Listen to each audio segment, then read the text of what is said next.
Mesdames et messieurs, bonsoir. Merci de choisir votre télévision régionale Prestige TV pour vous informer. La grande édition. Au sommaire, les journées médicales de la ville de Thiès se sont déroulées samedi. Le maire Talla Sylla a mis le focus sur la vaccination contre la Covid-19. La journée de l'arbre a été célébrée ce 1er août. Cette année marque la 38e édition. Le ministre de l'Environnement en a profité pour annoncer le lancement de la campagne de reboisement sur l'ensemble du territoire national. Madi Touré, candidat à l'élection présidentielle de la Fédération sénégalaise de football, était hier à Thiès. Objectif, présenter son programme aux sportifs thiessois. Le survol de l'actualité internationale et la revue de presse boucleront ce rendez-vous d'actualité. Merci de votre fidélité. Le développement, c'est après ceci.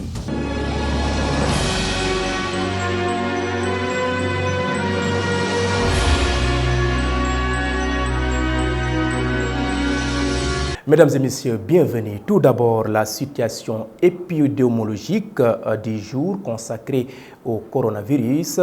Le ministère de la Santé et de l'Action sociale a rapporté ce lundi que 518 contaminations au Covid-19 et 17 décès liés à la maladie ont été enregistrés au cours des dernières 24 heures. Pour rappel, sur 2556 tests réalisés, 518 sont revenus positifs, soit un taux de positivité de 20,27%. Ces nouvelles contaminations concernent 73 contacts suivis par les services de santé, un cas importé et 444 cas issus de la transmission communautaire recensée à Dakar et dans d'autres endroits du pays. Ainsi, le ministère de la Santé et de l'Action sociale réitère son appel à la population pour le respect des mesures barrières. Je vous le disais en titre, la 7e édition des journées médicales gratuites de la ville de Thiès coïncide à la 3e vague de Covid-19, une occasion saisie par le maire Talla Sylla pour exhorter la population d'aller prendre leur dose de vaccin. Il est au micro de Adiba Ndeye Awassar. Nous organisons aujourd'hui la 7e édition des journées médicales de Thiès. Initiée depuis 2015, premier anniversaire de notre élection à la tête de la mairie ville de Thiès. Cette année, marquée par la pandémie, une recrudescence même de la pandémie, nous avons tenu en rapport avec la direction générale qui s'occupe à la mairie des affaires sociales, des affaires sportives, de la culture et du tourisme. Nous avons tenu à prendre langue avec les autorités médicales de la région, le district sanitaire de Thiès, la fondation Sonatel qui est vraiment un grand partenaire de la ville de Thiès. Nous avons tenu à travailler avec toute l'équipe qui nous a toujours accompagnés jusqu'ici, l'équipe dirigée par le professeur Madoki de l'université de Thiès. Nous avons tenu à organiser de façon si particulière cette 7e édition en sensibilisant les citoyens thiessois sur la vaccination. Nous avons installé ce camp pour vacciner les Thiessois qui le souhaitent. Nous comptons travailler avec le ministère de la Santé pour aller dans le sens de pérenniser ce camp et de vacciner davantage de Thiessois.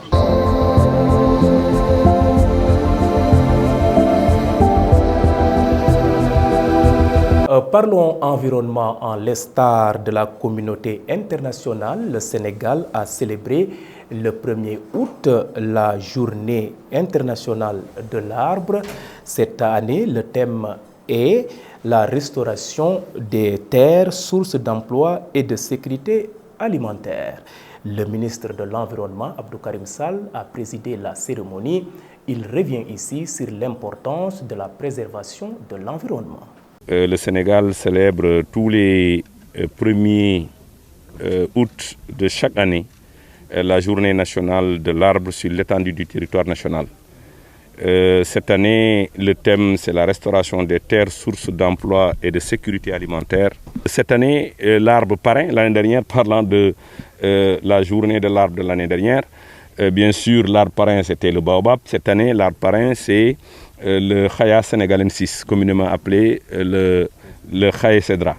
Khaye Cedra, qui est connu par tous les Sénégalais, ceux qui ont fréquenté la ville de Thiès, ceux qui ont fréquenté Tivaouane, ceux qui ont fréquenté Khombol, savent ce que ça veut dire cet arbre gigantesque, cet arbre imposant que nous avons parfois dans les artères. Mais malheureusement, nous constatons que cet arbre est en train de disparaître. En train de disparaître, vous savez, chaque vie a une fin, bien sûr. Les arbres ont atteint un certain âge et c'est la raison pour laquelle on voit que beaucoup d'entre eux sont en train de décliner et c'est pour nous l'occasion de redémarrer le reboisement pour régénérer cette espèce emblématique, cette espèce importante pour notre écosystème.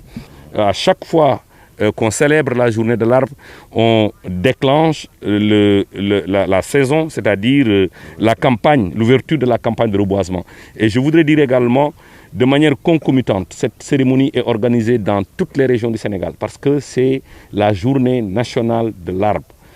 Cette année, vous l'avez vu, nous l'avons voulu sous ce format et dans toutes les régions ça va s'organiser de la même manière, mais le plus important c'est de célébrer cette journée importante mais également de débuter la campagne de reboisement.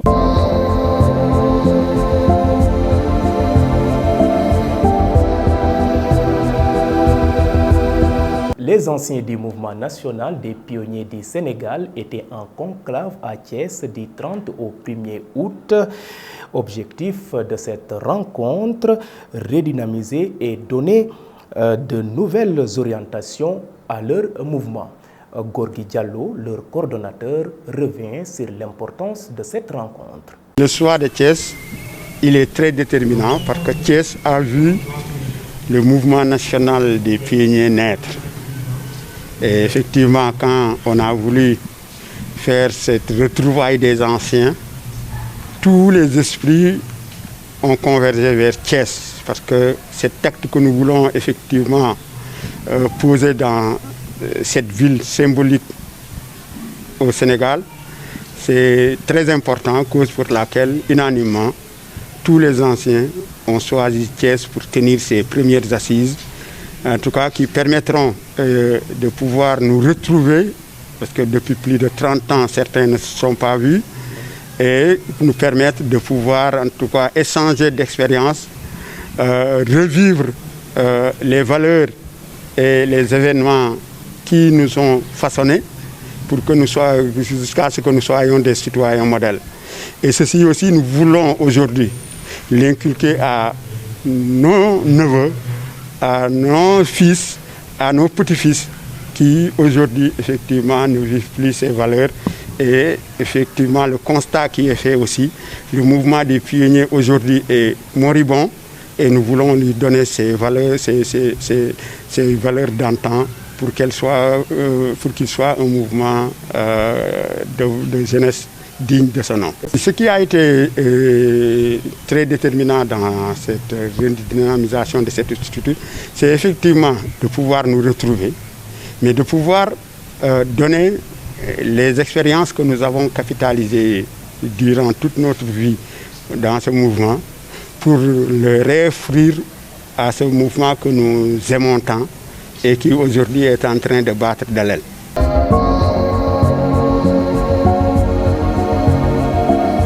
L'actualité nationale sur votre télévision régionale Prestige que nous démarrons par la gendarmerie nationale qui a effectué samedi une vaste opération dans la banlieue dakaroise.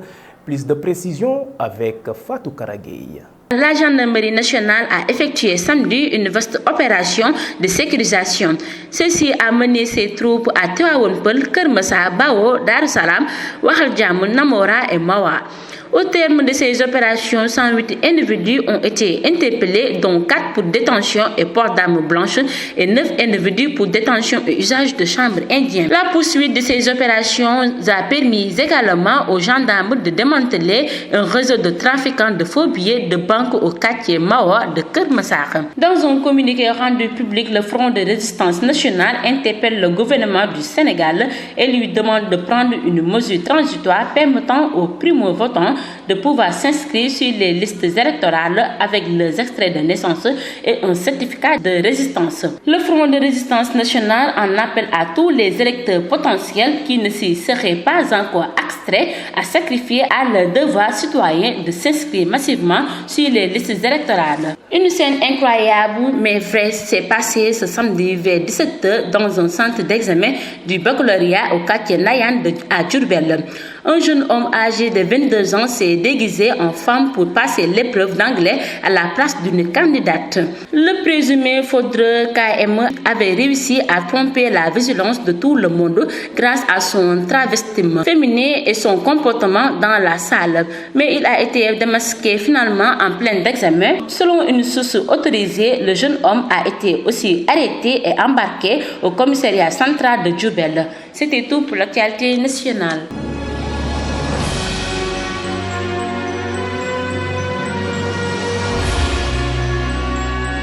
L'actualité internationale à l'étranger, une embuscade de djihadistes a provoqué la mort de 15 militaires nigérians. Le survol de l'actualité internationale sur Prestige TV, c'est avec Ramatoulaye Sissé. Nous démarrons l'actualité internationale par des forces de sécurité qui ont été prises dans une embuscade tendue par des groupes armés terroristes samedi dans le sud-ouest du Niger. Près de la frontière burkinabé, et les militaires nigériens venus à leur rescousse sont tombés sur un engin explosif. Au total, 15 militaires ont perdu la vie, 7 ont été blessés et 6 sont portés disparus. L'attaque d'un village au nord-ouest du Centrafrique par des rebelles a fait 6 victimes civiles. Samedi a annoncé la mission des Nations Unies en Centrafrique.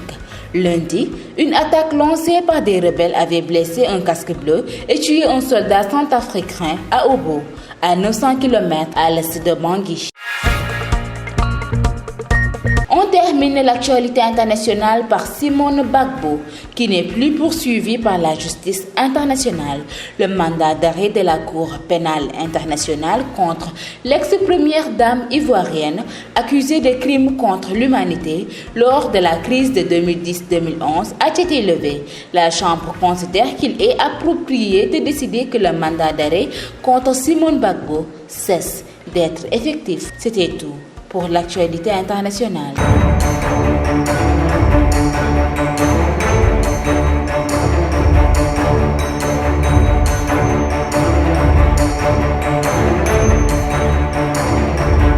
La page sportive de cette édition est consacrée à la visite du candidat à l'élection présidentielle de la Fédération sénégalaise de football, Madi Touré.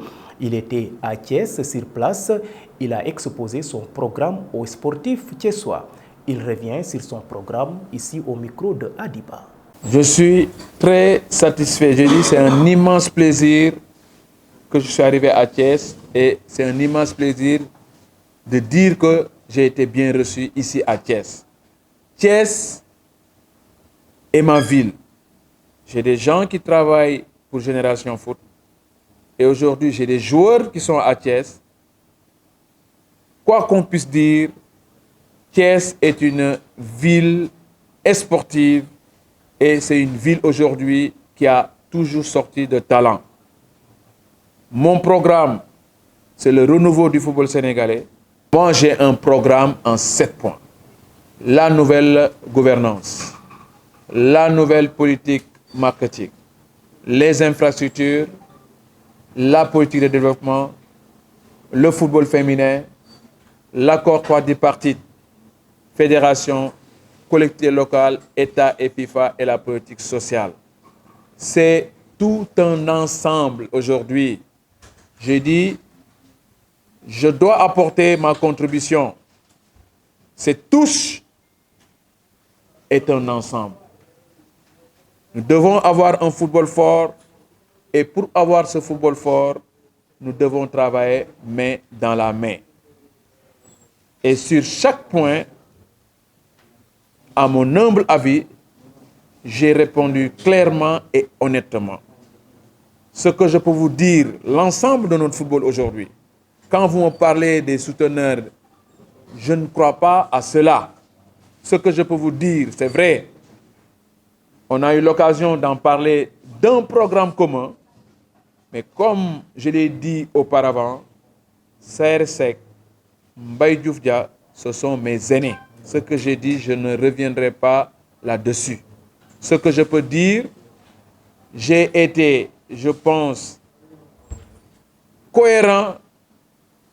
J'avais annoncé le 30 juillet que j'allais donner une réponse à ma candidature et j'ai maintenu ma candidature. Je me fie à cela.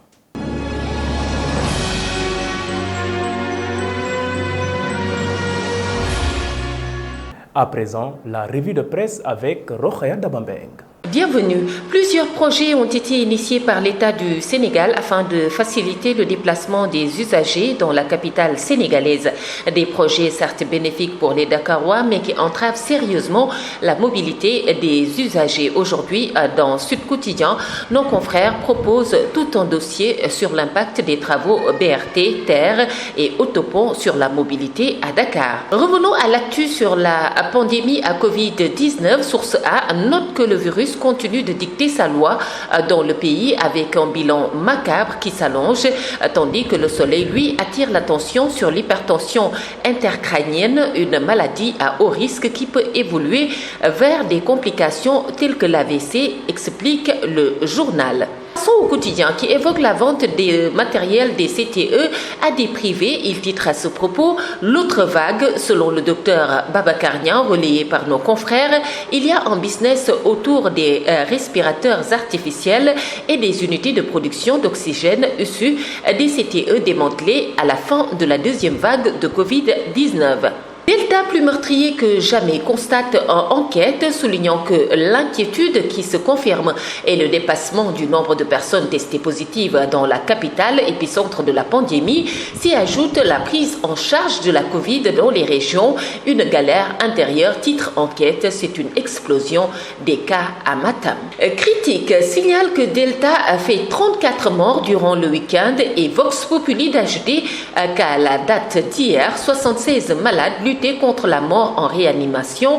Walfadjri qui s'écrit 86 décès en une semaine. La courbe des décès liés au coronavirus ne cesse de grimper. La Tribune relate les propos du leader du mouvement Gëm Sa Bopp qui pose par ailleurs 16 questions dans le journal. En effet, Bougane Gueye Dany, puisque c'est de lui qu'il s'agit, a adressé une lettre ouverte au président de la République. Entre autres questions, Monsieur le Président, pouvez-vous nous donner le nombre de personnes qui, malgré le fait d'avoir été vaccinés, ont quand même été touchés par le corona? Monsieur le Président, est-ce que vous savez que le personnel sanitaire réclame toujours ses primes? Monsieur le Président, êtes-vous au courant pendant que dans les hôpitaux publics, les malades meurent par manque d'appareils respiratoires? Il y a des privés qui louent des matériels respiratoires dans les maisons. Monsieur le Président, est-ce que vous êtes au courant que les Sénégalais vivent une pandémie pire que le Covid-19? Monsieur le Président, arrêtons le corona business qui existe dans le corona. Monsieur le Président, arrêtons. Le corona business qui existe dans le corona est un véritable danger. Les questions de Dany sont à découvrir en entier dans la Tribune. Reparlons de l'assassinat de Lobé-Ndiaye. Son présumé meurtrier a été mis aux arrêts. Regardons ensemble l'Observateur qui nous informe qu'il s'agit d'un charlatan du nom de Amadou Sidibé. Les gendarmes ont également arrêté ses présumés complices. Nos confrères précisent que la défunte s'était rendue à Thiaroye Azur pour bénéficier des prières de Amadou avant l'ouverture de son magasin à Diamniadio. La visite de Maître Augustin Senghor vire au drame. Nos confrères du journal L'Info nous indiquent que le président de l'ASC Thiossane, hostile au consensus, a été malmené par le préposé à la sécurité qui avait reçu l'ordre de ne pas le laisser entrer. Son bassard a donc piqué une crise et acheminé à l'hôpital. A perdu la vie. Sa famille exige une autopsie pour déterminer les causes exactes de sa mort. Le secrétaire général de l'ASC Thiossane annonce une plainte contre l'ODCAV de Pikine. Bonne lecture. Merci donc à vous, Rokhaya Dabambeng. Merci à vous aussi, amis téléspectateurs. C'était le rendez-vous de l'actualité sur votre télévision régionale Prestige. Vous étiez très nombreux à nous suivre à l'étranger via le réseau IPTV. Demain, d'autres informations sur votre télévision régionale Prestige TV.